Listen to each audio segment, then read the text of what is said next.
Hello friends, good morning. সকলে কেমন আছো? আশা করি ভালো আছো, আর আমিও আছি ভালো। তোমাদের সুস্থতা কামনা করে আমি সঞ্চিতা আমার নতুন একটা ভিডিওয় তোমাদের সকলকে অনেক অনেক স্বাগত জানাই। হ্যাঁ, ভিডিও টাইটেলে হয়তো ভাবছো যে না দিদিভাই ভালো নেই। হ্যাঁ, যেদিনে ভালো ছিলাম না সেদিনে ছিলাম না, তো এখন শরীর অনেকটাই সুস্থ আছে। কারণ হঠাৎ করেই শরীরের কি সমস্যা হয়েছে বুঝতেই পারছি না, কিসের যে চিন্তা করছি সেটাও বুঝতে পারছি না। চিন্তা তো অবশ্যই করছি।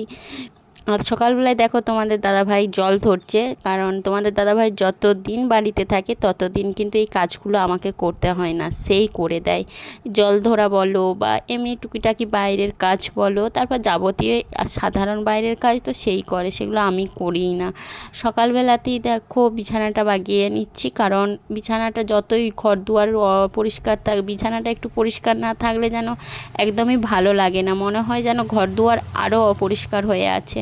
শরীরটা সকাল থেকেই খারাপ, কিন্তু তবুও তো করার কিছু নেই। সকাল থেকে কেন, এর আগের দিনের রাত থেকেই হঠাৎ করেই এত মাথা ঘুরতে শুরু করেছে ধারণার বাইরে।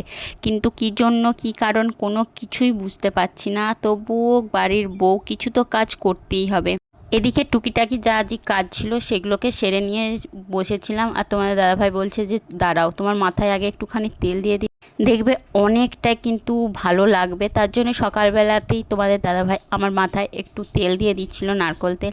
এই মানুষটা বাড়ি আছে বলে অনেক কিছু থেকে কিন্তু চিন্তা ফ্রি আছে। আবার বেশ হাতে গোনা কয়েকটা দিন মাত্র, তারপরেই ডিউটিতে আবার যেতে হবে।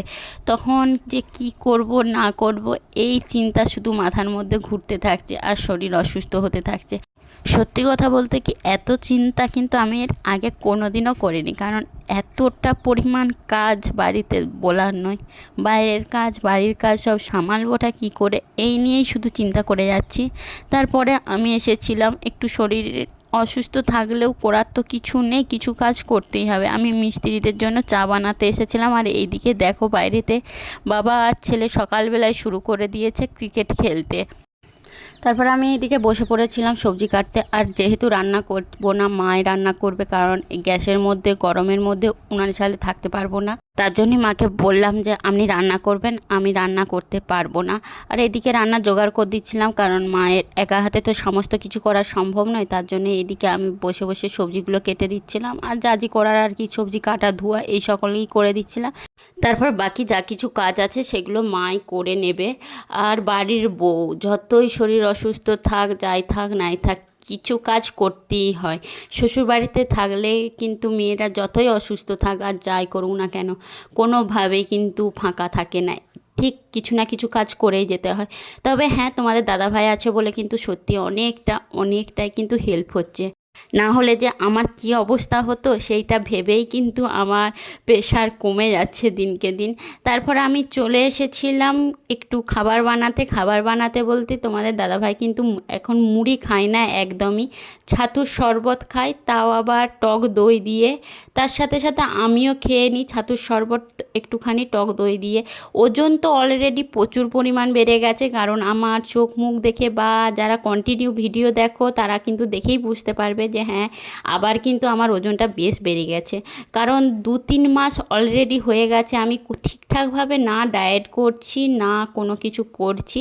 তবে হ্যাঁ, তোমাদের দাদাভাই এই ডিউটি গেলে তারপরে আবার কিন্তু আমাকে ডায়েট একদম রীতিমতো শুরু করতে হবে।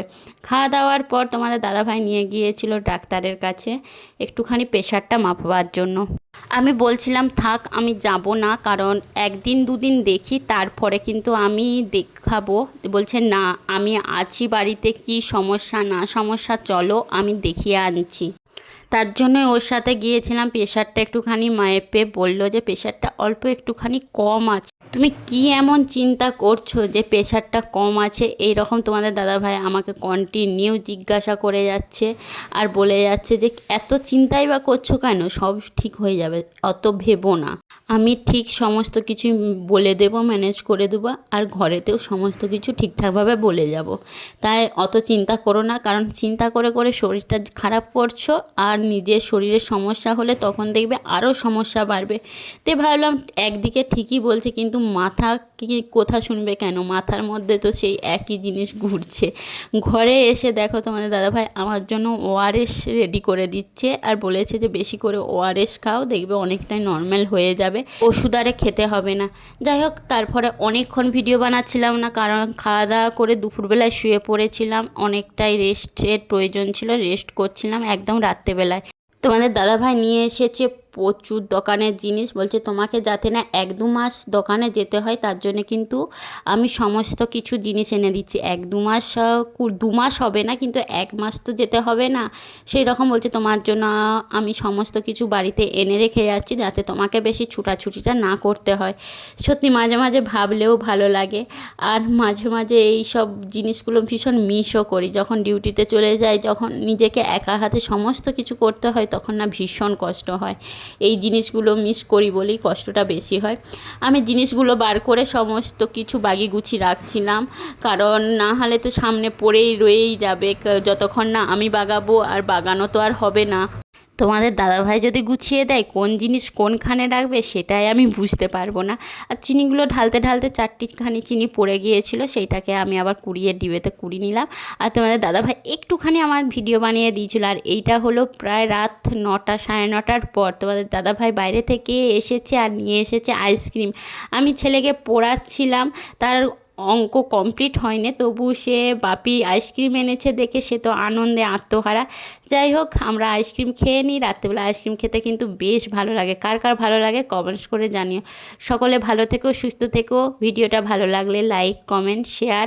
আর ইউটিউব থেকে দেখে থাকলে সাবস্ক্রাইব করে দিও, আর ফেসবুক থেকে দেখে থাকলে কিন্তু ফলো করে দিও। চলো সকলকে গুড নাইট, টাটা।